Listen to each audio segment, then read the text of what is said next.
जय जगन्नाथ सांग माने नमस्कार। मु सुचित्रा आपण मानकु स्वागत करुछि मोर आउ नुआ वीडियो को। तुलसी विवाहर एही अवसर रे आपण मानकु हार्दिक शुभेच्छा ओ अभिनंदन। सांग माने प्रति ओडियांकर तुलसी पूजा बा चौरा पूजा दैनंदिन जीवन रे बहुत गुरुत्वपूर्ण होई थाए। तुलसीर बहुत औषधीय गुण मध्य रहिछि। कार्तिक मासरे तुलसी चौरा पूजा करी मुरुज पका जाए। तुलसी चौरा मूल दीपटीए जाली देले कोटि पुण्य मिलथाए बोली विश्वास करा जाए।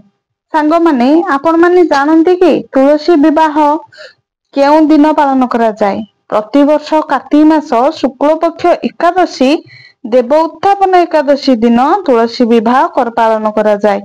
महाप्रभु चतुर्मासिया बा 4 मास धरी शयन करिथांती। केतेक स्थान रे एकादशी ठारू 5 दिन धरी कार्तिक पूर्णिमा जाए महोत्सव रूपे पालन करा जाए। एही समय रे प्रतिदिन तुलसी विवाह कथा श्रवण करबाकू अत्यंत शुभ मना जाए। हिंदू धर्म रे तुलसी गछ को मातृ स्वरूपी देवी रूप रे मना जाए। से माता लक्ष्मींकर अंश अवतार रूपे पूजिता। तेणु विवाहिता महिला माने निज स्वामी और परिवार मंगल समृद्धि और दीर्घायु पाई एई तिथि रे तुलसी विवाह करंती। विवाहिता अविवाहिता युवती माने मध्य एही पूजा करंती। अविवाहिता युवती माने मध्य तुलसी प्रार्थना करंती। एही दिन भगवान विष्णुंकर शालग्राम रूप और देवी तुलसींकर दिव्य विवाह पालन करा जाए। एहा ठारे समस्त शुभ विवाह और शुभ कार्य आरंभ होई थाए। जो मनुष्य एही 5 दिन धरी भक्ति भाव रे तुलसी विवाह कथा सुनती से माने अशेष पुण्य और आशीर्वाद पाती। तेणु आसंतु एही शुभ अवसर रे आमे समस्ते लक्ष्मी नारायण को चरण रे ध्यान करी तुलसी विवाहर एही दिव्य कहानी श्रवण करिबा। साधारण मुनिंकर अत्यंत सुंदरी और भक्तिशील कन्या थिले तुलसी। से छोट बेलरू भगवान नारायण भक्ति रे लीन रहुथिले एवं मन रे नारायण भक्ति रे एकमात्र इच्छा रखिथिले जे भगवान नारायण निजे तांको स्वामी हुअंतु। एही इच्छा पूर्ण करिबा पाई से नारायण पर्वतर बद्री जंगल रे जाई अत्यंत कठोर तपस्या और उपवास आरंभ करिथिले। और वर्ष वर्ष धरी तांकर एही भक्ति और तपस्या देखी सृष्टिकर्ता ब्रह्मा तांको सामने रे प्रकट होई कहिले, हे तुलसी मु तुम कठोर तपस्या रे अति प्रसन्न। तुमे मते तुमर इच्छित बर माग। तुलसी हाथ जोड़ी कहिले, हे प्रभु ब्रह्मदेव आपण तो सर्वज्ञ तथापि मु मो मनर इच्छा को कहूछि। मु चाहूछि जे भगवान नारायण मते तांकर पत्नी रूपे वरण करंतु। एहा सुनी ब्रह्मा मृदु हस हसी कहिले, हे तुलसी तुम इच्छा पवित्र किंतु पूर्व जन्म रे कौनसी पाप जोगु तुमे अभिशप्त होइछ। तार प्रायश्चित पाई ए जन्म रे प्रभु नारायणकर जने सहयोगी को सहित विवाह करिवो। से सहयोगी मध्य कौनसी एक अभिशाप रे पड़ी राक्षस कुल रे जन्म नेइछंती। तांको शरीर रे मध्य भगवान विष्णुंकर एक अंश वास करूछि। सेही परि मध्य तुमे तांको सहित विवाह करी तुमे तुमर पूर्व जन्मर पापरू मुक्ति पाइबो एवं सेही समय रे भगवान नारायण निजे तुम नित्य स्वामी भावे तुम सहित एकांत हेबे। ब्रह्मांकर एही आशीर्वाद सुनी देवी तुलसी शांत हृदय रे ताहा ग्रहण कले और निज तपस्या जारी रखिले। किछि समय परे भगवान नारायणकर सेही सहयोगी जे अभिशाप रे पड़िथिले राक्षस कुल रे जन्म नेथिले जलंधर नाम रे जन्म नेले। से बलवान और दिव्य रूपर अधिकारी थिले। गोटे दिन जलंधर भ्रमण करुथिबा समय रे बद्री वन रे तुलसी को सह देखिले। तांको देवी स्वरूप और पवित्रता देखी से मुग्ध होई गले। तांको हृदय रे तुलसी को पाई प्रेम जागिला और से तुलसी को विवाह प्रस्ताव देले। एही समय रे ब्रह्मदेव सेठारे प्रकट होई कहिले, तुलसी को जे हे तुलसी तुमे जलंधर को देख। जदिओ से राक्षस कुल रे जन्म नेइछंती किंतु तांको शरीर रे भगवान विष्णुंकर अंश अछि। से तुम पाई ही सठिक जीवन साथी। ତୁମେ ତାଙ୍କର ବିବାହ ପ୍ରସ୍ତାବକୁ ସ୍ୱୀକାର କର। ତୁଳସୀ ଏବେ ଅନୁଭବ କଲେ ଯେ ତାଙ୍କ ତପସ୍ୟା ଫଳ ହୋଇଛି ଏବଂ ଭଗବାନଙ୍କ ଆଶ୍ରିତ ଫଳରେ ସେ ତାଙ୍କ ଇଚ୍ଛିତ ଫଳ ପାଇଛନ୍ତି। ବ୍ରହ୍ମଦେବଙ୍କ ଆଦେଶ ଅନୁସାରେ ତୁଳସୀଙ୍କ ବିବାହ ରାକ୍ଷସ କୁଳରେ ଜନ୍ମିତ ସୁରବୀର ଜଳନ୍ଧର ସହିତ ହେଲା।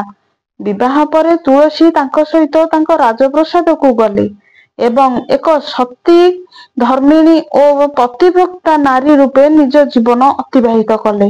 ଜଳନ୍ଧର ତୁଳସୀଙ୍କ ସହିତ ଦୀର୍ଘ ସମୟ ପର୍ଯ୍ୟନ୍ତ ରାଜସୁଖ କରିଥିଲେ। ମାତା ତୁଳସୀଙ୍କ ସତୀତ୍ୱ ଓ ପୁଣ୍ୟବତୀ ପାଇଁ ଜଳନ୍ଧର ଏତେ ପ୍ରତାପଶାଳୀ ହୋଇଗଲେ ଯେ ତାଙ୍କ ରାଜ୍ୟର ସୀମା ସ୍ୱର୍ଗ ପର୍ଯ୍ୟନ୍ତ ଲମ୍ବିଗଲା। ସ୍ୱର୍ଗର ଦେବତାମାନେ ମଧ୍ୟ ତାଙ୍କ ଶାସନର ଅଧୀନ ହୋଇଗଲେ ଓ ସେମାନଙ୍କ ଅବସ୍ଥା ଏମିତି ହେଲା ଯେ ସେମାନଙ୍କ ବଞ୍ଚିବା ଅତ୍ୟନ୍ତ କଷ୍ଟକର ହେଲା। ଯଦିଓ ଜଳନ୍ଧର ଦେବତାମାନଙ୍କୁ କଷ୍ଟ ଦେଉନଥିଲେ, କିନ୍ତୁ ତାଙ୍କର ପରାକ୍ରମ ଓ ଶକ୍ତି ଦେଖି ଦେବତାମାନେ ଭୟଭୀତ ହୋଇଯାଉଥିଲେ। ସେମାନେ ବ୍ରହ୍ମା, ବିଷ୍ଣୁ ଓ ମହେଶ୍ୱରଙ୍କ ପାଖରେ ଯାଇ ଗୁହାରି କଲେ ଓ ନିଜର ଦୁରବସ୍ଥା ବର୍ଣ୍ଣନା କଲେ। ବ୍ରହ୍ମଦେବ କହିଲେ, ହେ ଦେବଗଣ, ଜଳନ୍ଧରଙ୍କ ପତ୍ନୀ ତୁଳସୀ ଜଣେ ଅତ୍ୟନ୍ତ ପବିତ୍ର ଓ ଧାର୍ମିକ ନାରୀ। ମୁଁ ନିଜେ ହିଁ ତାଙ୍କ ବିବାହ କରାଇଛି। ଯେପର୍ଯ୍ୟନ୍ତ ତୁଳସୀ ତାଙ୍କ ପତିଙ୍କ ପ୍ରତି ଅବିଚଳ ଭକ୍ତି ରଖିବେ, ସେ ପର୍ଯ୍ୟନ୍ତ ଜଳନ୍ଧରକୁ କେହି ପରାସ୍ତ କରିପାରିବେ ନାହିଁ। ତାପରେ ଭଗବାନ ବିଷ୍ଣୁ କହିଲେ, ଜଳନ୍ଧର ପୂର୍ବ ଜନ୍ମରେ ମୋର ଏକ ପରିଷଦ ଥିଲେ। ଅଭିଶାପ ଯୋଗୁଁ ସେ ଏହି ଜନ୍ମରେ ରାକ୍ଷସ କୁଳରେ ଜନ୍ମ ନେଇଛନ୍ତି, କିନ୍ତୁ ତାଙ୍କ ମଧ୍ୟରେ ମୋର ଏକ ଅଂଶ ରହିଛି। ତାଙ୍କ ସ୍ତ୍ରୀ ତୁଳସୀଙ୍କ ଭକ୍ତି ଓ ସତୀତ୍ୱର ଶକ୍ତି ଯୋଗୁଁ ଜଳନ୍ଧର ଅଜେୟ ହୋଇଛନ୍ତି। ତେଣୁ ଦେବତାମାନଙ୍କୁ ଅନୁରୋଧରେ ଭଗବାନ ଶଙ୍କର ଜଳନ୍ଧରଙ୍କ ପାଖକୁ ଏକ ବାର୍ତ୍ତା ପଠାଇଲେ, ହେ ଜଳନ୍ଧର, ଦେବତାମାନଙ୍କ ରାଜ୍ୟ ଫେରାଇ ଦିଅ, ନଚେତ ଯୁଦ୍ଧ ପାଇଁ ପ୍ରସ୍ତୁତ ହୁଅ। ଜଳନ୍ଧର, ଯିଏ ଶଙ୍କରଙ୍କ ଶିବ ଅଂଶରେ ଜନ୍ମିତ, ବାର୍ତ୍ତା ପାଇ ପ୍ରସନ୍ନ ହୋଇ କହିଲେ, ହେ ଦେବାଦିଦେବ ଶଙ୍କର, ଆପଣ ଦେବତାମାନଙ୍କ ପକ୍ଷ ନେଉଛନ୍ତି, ଯାହା ଆପଣଙ୍କ ପାଇଁ ଯୋଗ୍ୟ ନୁହେଁ। ମୁଁ କାହା ପ୍ରତି ଅନ୍ୟାୟ କରିନାହିଁ। ଦେବତାମାନେ ମୋର ପ୍ରଜା, ସେମାନେ ମୋର ଶାସନ ଅଧୀନ ହୁଅନ୍ତୁ, ଏହା ନ୍ୟାୟସଙ୍ଗତ। ଆପଣଙ୍କ ସହ ଯୁଦ୍ଧ ଅନାବଶ୍ୟକ। ଯଦି ମୁଁ ଜିତିଗଲି, ଆପଣଙ୍କ ସମ୍ମାନ ହ୍ରାସ ହେବ। ଯଦି ମୁଁ ହାରିଗଲି, ଯୁଦ୍ଧର ଆପଣଙ୍କର କ୍ଷତି ବୃଦ୍ଧି ପାଇବ ନାହିଁ। ତେଣୁ ଏହି ଯୁଦ୍ଧର ପ୍ରୟୋଜନ ନାହିଁ। ଏହା ଶୁଣି ଶିବଶଙ୍କର ହସି କହିଲେ, ହେ ଜଳନ୍ଧର, ମୁଁ ତୁମ ଗୁପ୍ତ ଭାଗ୍ୟ ଓ ତୁଳସୀଙ୍କ ଅଭିଶାପ ଜାଣିଛି। ଏହା ନା ଖ୍ୟାତି ନା ଲଜ୍ଜାର ବିଷୟ। ତୁମେ ଦେବତାମାନଙ୍କୁ ରାଜ୍ୟ ଫେରାଇ ଦିଅ, ସେଇଥିରେ ସମସ୍ତଙ୍କର ମଙ୍ଗଳ ହେବ। ଯୁଦ୍ଧକୁ ରୋକିବାରେ ଏହା ହିଁ ଏକମାତ୍ର ଉପାୟ। କିନ୍ତୁ ଜଳନ୍ଧର ଗର୍ବିତ ସ୍ୱରରେ ଉତ୍ତର ଦେଲେ, ମୁଁ ଯୁଦ୍ଧ ମାଧ୍ୟମରେ ସ୍ୱର୍ଗଲୋକକୁ ଜିତିଛି ଓ ଯୁଦ୍ଧ ମାଧ୍ୟମରେ ହିଁ କେହି ଏହାକୁ ଫେରାଇ ନେଇପାରିବେ। ଏହା ମୋର ଶେଷ ଉତ୍ତର। ଜଳନ୍ଧର ଗମ୍ଭୀର ସ୍ୱରରେ ଏହା କହି ଯୁଦ୍ଧଭୂମିକୁ ପ୍ରସ୍ଥାନ କଲେ। ଯୁଦ୍ଧକୁ ଯିବା ପୂର୍ବରୁ ସେ ନିଜ ସ୍ତ୍ରୀ ତୁଳସୀଙ୍କୁ ସମସ୍ତ କଥା କହିଦେଲେ। ସେ କହିଲେ, ପ୍ରିୟେ, କର୍ମ ଓ ତାହାର ଫଳ ସମୟର ଅଧୀନରେ ଥାଏ। ଜୀବନରେ ଆନନ୍ଦ, ଦୁଃଖ, ଭୟ, ସୁଖ ସବୁ ସମୟର ହାତରେ ଅଛି। ଆମେ କେବଳ ସମୟ ହାତରେ ଖେଳନା। ସମ୍ଭବତଃ ମହାଦେବ ଶଙ୍କର ଦେବତାମାନଙ୍କ ପକ୍ଷ ନେଇ ମୋ ବିରୁଦ୍ଧରେ ଯୁଦ୍ଧ କରିବେ, କିନ୍ତୁ ଚିନ୍ତା କରି କିଛି ଲାଭ ନାହିଁ। ତୁମର ସତୀ ଧର୍ମ ଓ ପବିତ୍ରତା ମୋତେ ଅଜେୟ ରଖିବ। ପରଦିନ ସକାଳେ ମହାଦେବଙ୍କ ନେତୃତ୍ୱରେ ଦେବତାମାନେ ଜଳନ୍ଧରଙ୍କ ଉପରେ ଆକ୍ରମଣ କଲେ। ଜଳନ୍ଧର ତାଙ୍କ ଅସୀମ ଶକ୍ତି ଓ ବାଣ ବର୍ଷା ଦ୍ୱାରା ଦେବତାଙ୍କ ଗତିକୁ ବନ୍ଦ କରିଦେଲେ। ତାଙ୍କର ଆକ୍ରମଣ ଏତେ ଭୟଙ୍କର ଥିଲା ଯେ ସ୍ୱର୍ଗର ସେନା ଭୟରେ ଯୁଦ୍ଧଭୂମି ଛାଡ଼ି ପଳାୟନ କଲେ। ଜଳନ୍ଧର ନିଜର ଯାଦୁ ଶକ୍ତି ବ୍ୟବହାର କରି ଅଦୃଶ୍ୟ ହୋଇଗଲେ। କେହି ତାଙ୍କୁ ଦେଖିପାରୁନଥିଲେ, କିନ୍ତୁ ତାଙ୍କର ଅସ୍ତ୍ର ବିଜୁଳି ଭଳି ସବୁଆଡୁ ବର୍ଷୁଥିଲା। ଦେବତାମାନେ ଏ ଦୃଶ୍ୟ ଦେଖି ଅଦୃଶ୍ୟ ଶକ୍ତି ସହିତ ଯୁଦ୍ଧ କରିବା ପାଇଁ ଅସମର୍ଥ ହୋଇଗଲେ। ଏହି ଭୟାବହ ଯୁଦ୍ଧ ଅନେକ ଦିନ ଚାଲିଲା, କିନ୍ତୁ ଜଳନ୍ଧର ଅପରାଜିତ ହୋଇ ରହିଲେ। ତାପରେ ଶିବ ଚିନ୍ତିତ ହୋଇ ବିଷ୍ଣୁଙ୍କୁ କହିଲେ, ହେ ବିଷ୍ଣୁ, ଆପଣ ଯଦି କିଛି ନ କରିବେ, ତାହେଲେ ମୋର ଯଶ ଓ କୀର୍ତ୍ତି ନଷ୍ଟ ହୋଇଯିବ। ବିଷ୍ଣୁ ଚିନ୍ତାରେ ପଡ଼ିଗଲେ। ଜଳନ୍ଧରକୁ ଶକ୍ତିରେ ନୁହେଁ, ମାୟା ବଳରେ ଜିତା ଯାଇପାରିବ। ସେ ତୁରନ୍ତ ଜଳନ୍ଧରଙ୍କ ରୂପ ଧାରଣ କଲେ।